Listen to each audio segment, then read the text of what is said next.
Baba, God have mercy upon us. Hivi Father. Hivi uliwezaje ukaishi na bi mkubwa miaka yote 38 mpaka sasa hivi bado mko kwenye ndoa? Yaani ulifanyaje mpaka mkaa, yani mpaka leo mmeishi na ndani ya ndoa?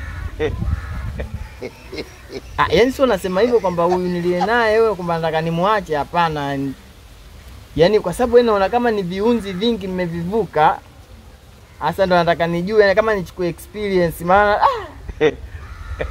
naona kama ni vitu vimekuwa sasa ni kama tafalani sio tafalani. Na sio kusema kwamba ndo nimemchoka, nataka tu nijue yani kwamba yani mulitumia yani vigezo, yani vigezo gani vilitumika mpaka yani mpaka mkadumu mpaka sasa hivi.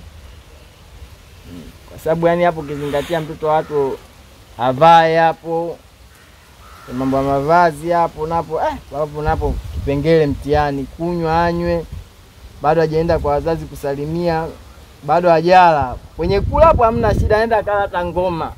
Mimi mwenyewe si mtu wa ngoma. Kwetu tu ngoma. Hasa nipe mbinu yani hapo mlifanyaje? Maana sasa hapa Father mimi sinavyoona hapa. Hapa nimchukue mkweo, safari ianze ya kuja huko. Nikaekae hapo hata siku kadhaa hivi na mkweo. Si hapo nyumbani hapo. God have mercy. Huku kwangu njaa ka. Nisije. Nisije mimi si damu yako mwanao mimi. Nakuja. Yaani hapa naenda kumchukua.